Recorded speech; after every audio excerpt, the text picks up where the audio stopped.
gimmicks are a staple to many of Brawlhalla's characters and weapons, from the traps on Arcadia and Yumiko, to the active input on Boots and Scythe. And while many people prefer the straightforward nature of most characters, players can find comfort in gimmicks that give them an interesting way to win. Yeah, it's not done just yet, but one more mistake will do it. Here comes the great sword. So does he get a recovery? Does he get a good read on him? Bouncing recovery. And he gets into a game number 5. Sandstorm does not go down just yet. Which brings us to today, as there is a character in the game with a gimmick so strange that it would influence a weapon, which would change Brawlhalla forever.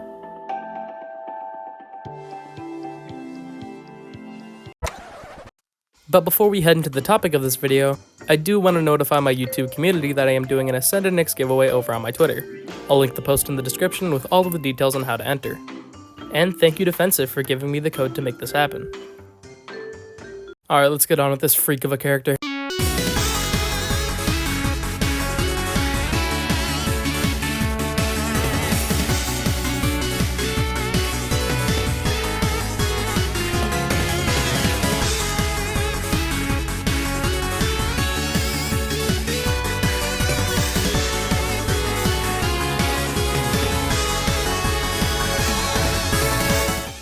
7 entered Brawlhalla with one of, if not the, weirdest gimmick the game had ever seen. And while the gimmick may seem clear at first glance, the way it was implemented was what made it stand out. Because unlike most platform fighters, Brawlhalla at its core is a very simple game compared to its siblings. So many of the mechanics that most other games have, Brawlhalla doesn't. Tie that in with the game's weapon system, and the game and its characters can feel extremely basic at times. And while this can be good for attracting a larger audience, this does in turn make it difficult for every weapon and character to stand out, as when a weapon is put on a character, that weapon's base kit is the exact same on every character that wields it.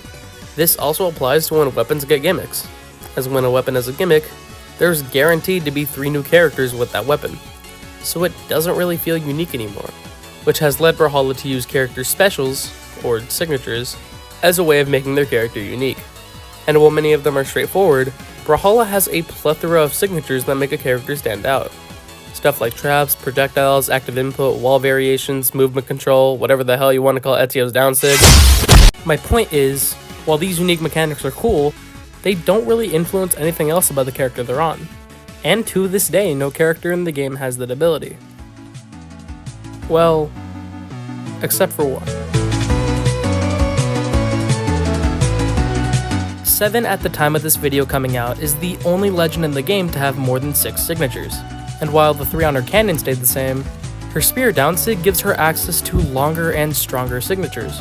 And while this may seem weird to have such a roundabout way of implementing this tech, there are a number of uses for this strange mechanic. But before we get into the intricacies, we should talk about the basics. The design choice behind 7's switch mode was pretty simple. They wanted a character that had both fast and lightweight attacks, while also having a character that could pack a punch when needed to. And honestly, they did a pretty good job at getting that feeling across. While the differences in her spear down sigs aren't really noticeable, which I'll refer to as fire and electric sigs, her electric one does come out 2 frames faster than her fire one, while her fire one does have slightly more kill power. Her neutral and side sigs, however, is where things get interesting, as when we get into her neutral sigs, her electric end sig comes out way faster than its fire counterpart, and has a recovery time so fast that she can even send out a second one during her fire variant's end lag. It's a great poking tool that can make opponents second guess if they want to jump. Her fire end sig, however, has a devastating amount of force behind it, so while it is riskier to go for, when it hits, doing 5 more damage and sending the opponent way further than its electric one. And it has an insanely early kill confirm off a downlight if the opponent doesn't have a dodge. And while these 2 attacks are fairly different from one another, I think the biggest difference is in her side sigs, as these 2 attacks were designed with very different capabilities in mind. Comparing the 2 by distance, we can see that the fire variant travels a good distance compared to the electric one. However, the caveat to this was making it come out slower and having larger commitment. But that doesn't stop the fire variant from being one of the best recovery tools in the game. However, the electric variant does have its perks, as on low percentage, side sig gives you 2 true combos into endlight and sidelight, which can be a great damage builder early game. Comparing every signature side by side made it clear that every attack served a purpose. They all have their own perks while being balanced enough to not make the other variants obsolete. Electric mode was meant for early game chip damage and combo opportunities, while her fire mode was made for high risk, high reward kill options that hit like an actual freight train. However, there is one flaw to this mechanic that many might overlook, and I'll just let Brawlhalla esports commentator Taza explain what I mean. If it would have. Fortress of Lions, high enough ceiling there, giving Eve the survivability. Down stick swapped over to, so we've got an empowered side stick here from Eve that could be coming out. Although you kind of give your, it's a huge tell when you have to do the stance switch, but Eve's got it ready to go, and that's what I'm saying, right? Like, when you down stick, what are you telling your opponent? He's like, well, I'm gonna side stick, and Godly dodges right out of the way, gets a perfect downlight sider punish, and is now. You see, the problem lies in the fact you have to use an obvious tool to access your switch mode. And while throwing your spear will automatically switch to electric mode, the only way to access your fire mode is by switching with downsig, which can make your next move highly predictable in a stressful situation. Also, because of how long it takes someone to switch, 7 players will often switch relatively far from the opponent, and in a 2v2 scenario, this can cause some problems.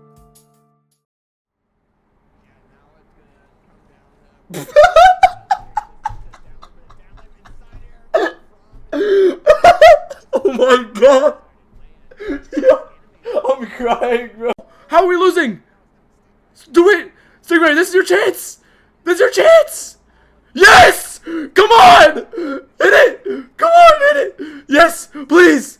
Please! Come on! Come on! Yeah! But regardless of all things, 7 is one of the most unique characters in Brawlhalla, and having 3 more signatures than everybody else gives her the advantage in versatility. But 7 wouldn't be the last we'd see of this tech. As a year after 7's release, Brawlhalla was preparing to reveal their newest weapon, which would be revealed at Brawlhalla's World Championship of 2024.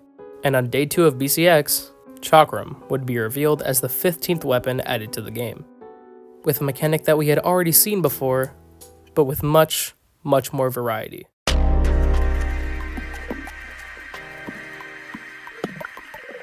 Chakram went about the switch mode very differently.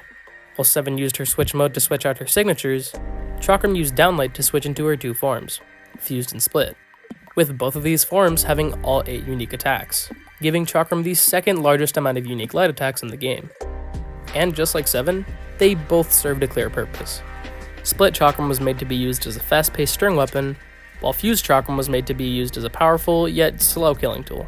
And while this may seem like an incredibly broken mechanic at first glance, there was a bit more nuance than that, as when looking at the threat coverage of the 2 forms, both Fused and Split cover almost the exact same area of attack, meaning neither form gives you threat options that the other one doesn't, making it more balanced. The problems with this weapon, however, didn't come from the weapon's design philosophy, as instead, it would come from a huge oversight in the weapon's gameplay that would not only disrupt the game for casual players, but would end up changing the history of competitive Brawlhalla forever.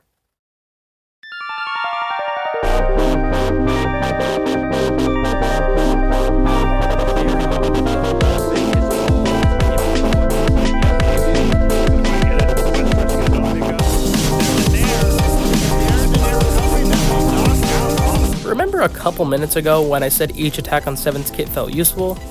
Well, for Chakram, there would be an obvious better version between the 2 forms. With unpunishable light attacks and 4 to 5 hit undodgeable combos, Split Chakram had the undeniable best aerial kit at its release, with nobody even bothering to use Fused Chakram for its subpar killing power and clunky playstyle.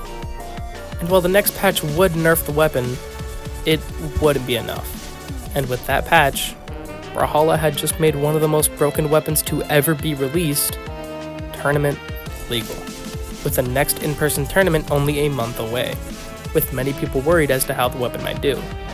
But as time came to pass, it was becoming increasingly obvious with max mode approaching that Chakram would win the tournament.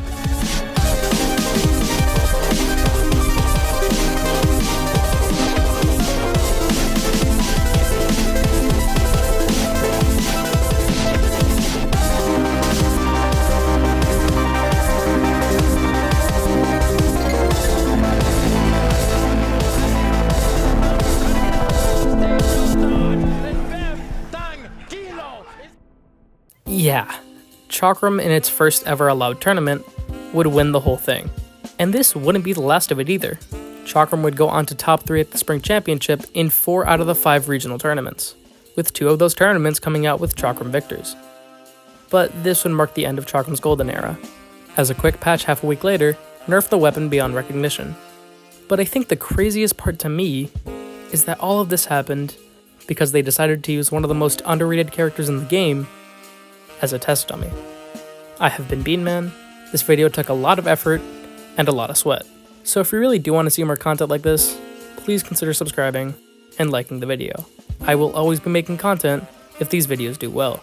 But before I go, I do want to end the video on the note that while we haven't seen Seven find much competitive success, I have no doubt that someone in the future will step up to the plate and put one of the weirdest legends in Brawlhalla on the map. Thanks for watching.